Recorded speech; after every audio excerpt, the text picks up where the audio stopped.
जय हिंद। नमस्कार साथियों, आप सभी लोगों का मोस्ट वेलकम है आज के इस नए क्लास में।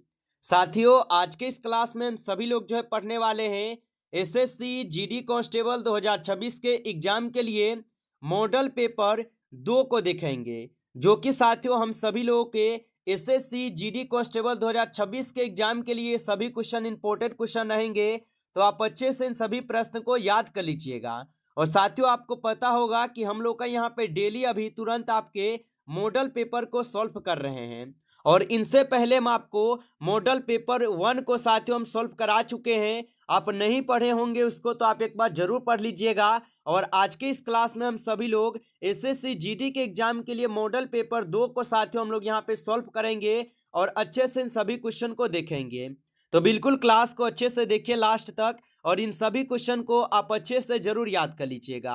साथियों, आपको पता होगा कि आपके सिलेबस में दिए गए हैं GK GS, Hindi, math, reasoning और साथ ही साथ करेंट अफेयर्स। तो इन सभी बातों को आप अच्छे से ध्यान में रखिएगा और इसी के अनुसार अपनी तैयारी को साथियों करते रहिएगा। तो चलिए फिर हम क्लास को स्टार्ट करते हैं और मॉडल पेपर सेट 2 को साथियों हम लोग यहाँ पे सॉल्व करते हैं। और देखिए क्वेश्चन क्या है साथियों। क्वेश्चन है कि जमीन से जमीन पर मार करने वाली बैलिस्टिक मिसाइल जो है साथियों कौन सी है। चलिए आंसर लगाइएगा साथियों। ये सभी क्वेश्चन बिल्कुल इंपॉर्टेंट क्वेश्चन लिए गए हैं, जो साथियों आपके पेपर में जो है 100% ये सभी क्वेश्चन देखने को मिलेंगे आपको। तो आप अच्छे से इन सभी प्रश्न को याद जरूर कर लीजिएगा और बताइएगा जमीन से जमीन पर मार करने वाली बैलिस्टिक मिसाइल कौन सी है। तो याद रख लीजिएगा साथियों, यहाँ पे आपका सही जवाब ऑप्शन डी है, पृथ्वी हो जाएगा। ऑप्शन डी सही जवाब है, याद रखिएगा आप लोग। अगला प्रश्न देखिएगा कि कैथी पैसिफिक एयरवेज किस देश के साथियों विमान सेवा है। चलिए बताइएगा साथियों कि कैथी पैसिफिक एयरवेज किस देश की विमान सेवा होगा। तो याद रख लीजिएगा साथियों, ये हांगकांग के हो जाएंगे। ऑप्शन ए सही जवाब है, हांगकांग के होगा, याद रखिएगा। अगला प्रश्न देखेंगे साथियों। प्रश्न है कि विश्व प्रेस स्वतंत्रता दिवस जो है साथियों कब मनाया जाता है। चलिए बताइएगा साथियों कि विश्व प्रेस स्वतंत्रता दिवस कब मनाया जाता है। तो याद रख लीजिएगा साथियों, विश्व प्रेस स्वतंत्रता दिवस मनाई जाती है 3 मई को। ऑप्शन यहाँ पे 20 सही जवाब है साथियों, 3 मई को मनाई जाती है। आप अच्छे से इनको याद रखेंगे। अगला प्रश्न है साथियों, भारत की संचित निधि किस अनुच्छेद से संबंधित है। चलिए बताइएगा साथियों कि भारत की संचित निधि किस अनुच्छेद से संबंधित होगा। तो याद रखिएगा साथियों, भारत की जो संचित निधि है यह अनुच्छेद 266 से संबंधित है। ऑप्शन डी सही जवाब है, अनुच्छेद 266 से संबंधित है।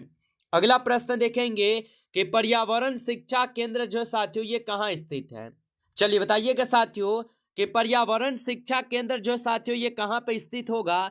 तो याद रख लीजिएगा साथियों, यह स्थित है आपके अहमदाबाद में। ऑप्शन ए सही जवाब दिए गए हैं, अहमदाबाद में है, याद रखिएगा। अगला प्रश्न देखेंगे साथियों और प्रश्न क्या यहाँ पे आपका दिया गया है कि नोकरेक जैव मंडल रिजर्व कहाँ अवस्थित है। चलिए बताइएगा साथियों कि नोकरेक जैव मंडल रिजर्व कहाँ पे अवस्थित है। तो साथियों आप याद रख लीजिएगा, यह आपके मेघालय में स्थित है। ऑप्शन डी सही जवाब है, मेघालय में स्थित है, याद रखिएगा। अगला प्रश्न देखेंगे कि कोन्यक जनजाति का संबंध जो है साथियों किस राज्य से है। चलिए बताइएगा साथियों कि कोन्यक जनजाति का संबंध किस राज्य से होगा। तो याद रखिएगा साथियों, कोन्यक जनजाति का जो संबंध होगा यह नागालैंड से हो जाएंगे। ऑप्शन डी सही जवाब है साथियों, नागालैंड से है। आप अच्छे से इनको याद रखेंगे। अगला प्रश्न है साथियों कि एन्नोर बंदरगाह जो है ये किस राज्य में स्थित है। चलिए बताइए साथियों, ये सभी क्वेश्चन काफी इंपॉर्टेंट और वीवीआई सिलेक्टेड क्वेश्चन है, जो कि आपके पेपर में साथियों 100% ये सभी प्रश्न पूछे जाएंगे। तो आप अच्छे से इन सभी प्रश्न को याद कर लीजिएगा और बताइए एन्नोर बंदरगाह किस राज्य में स्थित है। तो साथियों आप याद रखिएगा, ये तमिलनाडु में है। ऑप्शन ए सही जवाब है, तमिलनाडु में होगा। अगला प्रश्न देखेंगे साथियों कि निम्न में से कौन सा संशोधन जीएसटी से संबंधित है।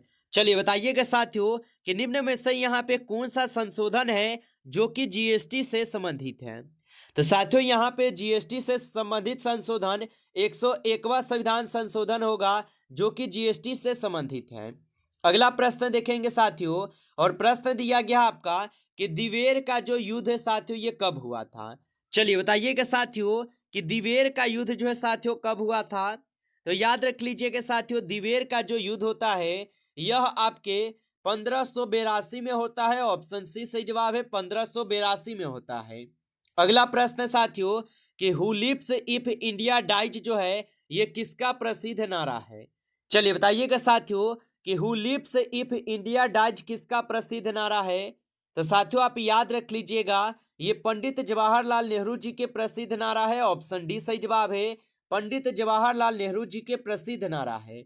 अगला प्रश्न देखेंगे साथियों कि लाओस की राजधानी जो है साथियों है। चलिए बताइएगा आप लोग कि लाओस की राजधानी हो जाएगा। तो साथियों लाओस की जो राजधानी है यह आपके क्या हो जाएंगे। तो यहाँ पे इस क्वेश्चन का आप सही जवाब साथियों ऑप्शन ए करेंगे। ऑप्शन ए यहाँ पे आपका सही जवाब है। चलिए अगला प्रश्न देखेंगे साथियों। प्रश्न है आपका कि भीमा परियोजना जो है साथियों ये किस नदी के तट पर अवस्थित है। चलिए बताइए साथियों। और साथियों आप लाइक नहीं किए होंगे इस क्लास को, तो आप इस क्लास को एक बार ज्यादा से ज्यादा लाइक कर लीजिएगा। नए जुड़ रहे हैं चैनल पे तो साथियों आप इस चैनल को भी सब्सक्राइब करके आप ऑल नोटिफिकेशन को ऑल पे दबा के जुड़ जाइए, जिससे कि जब भी कोई नई क्लास हो सबसे पहले क्लास का नोटिफिकेशन आपके पास जो है साथियों पहुंच सके। तो आप इस चैनल को सब्सक्राइब जरूर कर लीजिएगा। और बताइएगा साथियों यहाँ पे भीमा परियोजना किस नदी पर साथियों स्थित है। तो याद रखिएगा साथियों ये पवना नदी पे स्थित है। ऑप्शन सी सही जवाब है, पवना नदी पे स्थित है। अगला प्रश्न देखिएगा, संविधान संशोधन की प्रक्रिया जो ये किस देश से ली गई है। चलिए बताइएगा साथियों कि संविधान संशोधन की जो प्रक्रिया है ये किस देश से ली गई है। तो याद रख लीजिएगा साथियों दक्षिण अफ्रीका से ली गई है। ऑप्शन ए सही जवाब है, दक्षिण अफ्रीका से। अगला प्रश्न देखेंगे साथियों कि गामा किरणें की खोज जो है ये किस वैज्ञानिक ने साथियों की थी। चलिए बताइएगा साथियों कि गामा किरण की खोज किस वैज्ञानिक ने की थी। तो याद रखिएगा साथियों ये किए थे बेकुरल। ऑप्शन ए सही जवाब है, बेकुरल के द्वारा की जाती है। अगला प्रश्न साथियों कि पतझड़ वन जो साथियों ये कहाँ पाए जाते हैं। चलिए बताइएगा साथियों कि पतझड़ वन कहाँ पे पाए जाते हैं। तो याद रखिएगा साथियों पतझड़ वन जो है ये राजस्थान में पाई जाती है। ऑप्शन डी सही जवाब है, राजस्थान में।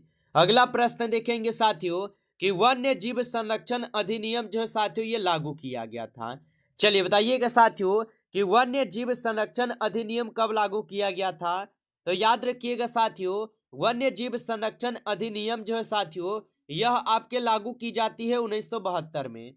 ऑप्शन ए सही जवाब है, 1972 में होगा। अगला प्रश्न देखिएगा राजा जी राष्ट्रीय उद्यान जो है साथियों ये कहाँ स्थित है।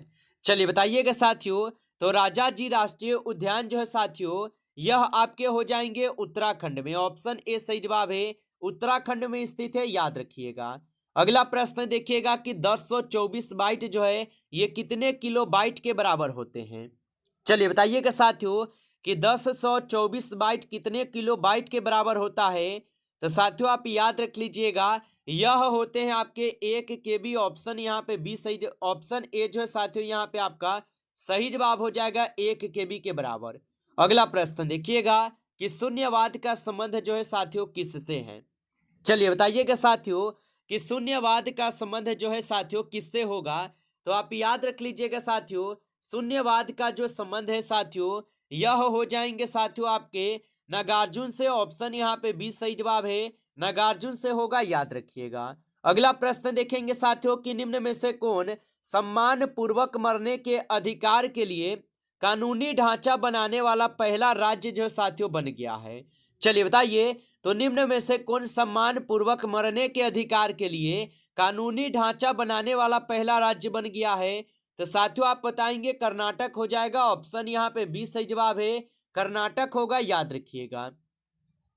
अगला प्रश्न है कि हाल ही में आयोजित ICC अंडर-19 महिला T20 वर्ल्ड कप जो साथियों किसने जीता है।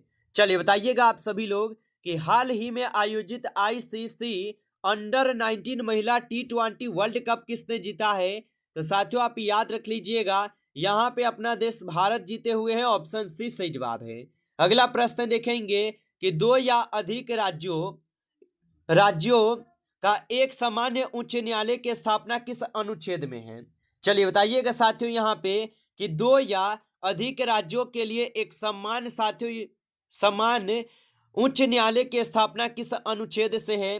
तो साथियों आप याद रख लीजिएगा, यह आपके अनुच्छेद 231 से संबंधित है। ऑप्शन डी सही जवाब है, याद रखिएगा। अगला प्रश्न देखिएगा कि प्राचीनतम विश्वविद्यालय कौन सा था? चलिए बताइएगा साथियों कि प्राचीनतम विश्वविद्यालय जो साथियों कौन सा था?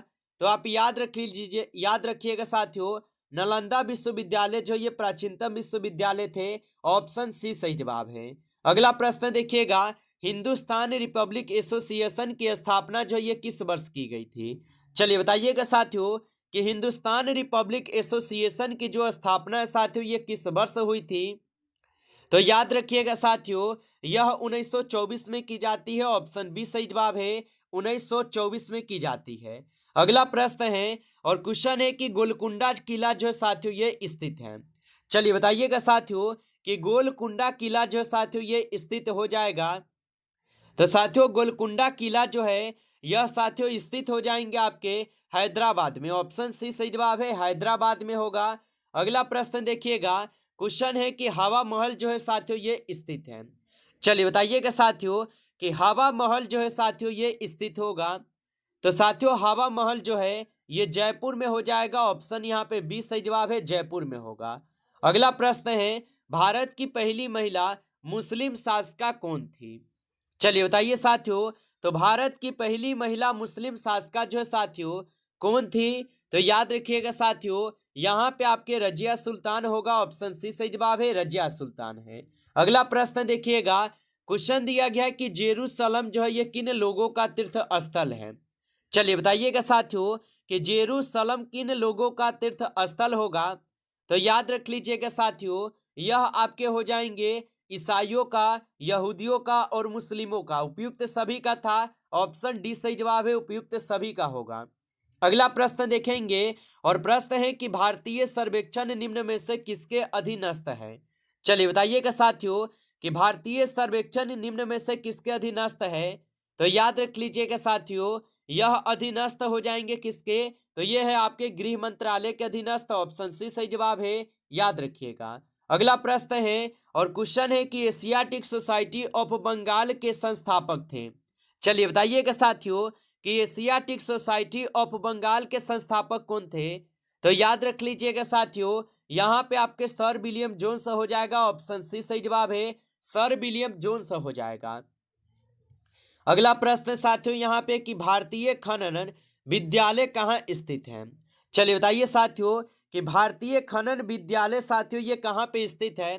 तो आप याद रखिएगा साथियों ये धनबाद में है। ऑप्शन यहाँ पे बी सही जवाब है, धनबाद में हो जाएगा। अगला प्रश्न देखेंगे साथियों और प्रश्न क्या है आप लोग का कि NBFC किस अधिनियम के तहत जो है रजिस्ट्रेट हुआ था?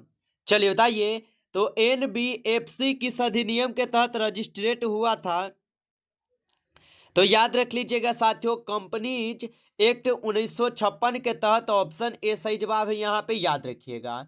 आगे देखिएगा साथियों, प्रश्न है 2011 की जनगणना के अनुसार दूसरा सबसे अधिक आबादी वाला मेट्रो शहर कौन सा है?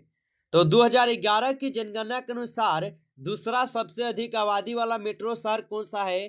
तो साथियों आप याद रख लीजिएगा, नई दिल्ली होगा। ऑप्शन ए सही जवाब है, नई दिल्ली होगा। अगला प्रश्न देखिएगा साथियों, भारत में तीसरी पंचवर्षीय योजना जो साथियों ये कब शुरू हुई थी? चलिए बताइएगा साथियों, तो भारत में जो तीसरी पंचवर्षीय योजना होती है साथियों यह 1961 में शुरू होती है। ऑप्शन ए सही जवाब है, 1961 में शुरू होती है। नमस्कार साथियों, इस क्लास में आपके टॉप 35 क्वेश्चन थे जो कि काफी इंपॉर्टेंट और सिलेक्टेड क्वेश्चन थे। ये सभी क्वेश्चन साथियों यदि आपको क्लास अच्छा लगा हो तो आप इस क्लास को साथियों लाइक कर लीजिएगा। नए जुड़े हैं चैनल पे तो आप इस चैनल को सब्सक्राइब करके आप ऑल नोटिफिकेशन को ऑल पे दबा के जुड़ जाइए, जिससे कि जब भी कोई नई क्लास हो सबसे पहले क्लास का नोटिफिकेशन आपके पास जो है साथियों पहुंच सके। तो आप इस चैनल को सब्सक्राइब जरूर कर लीजिएगा। चलिए फिर मिलते हैं आपसे नेक्स्ट टॉपिक के साथ नेक्स्ट क्लास में। तब तक के लिए जय हिंद, जय भारत।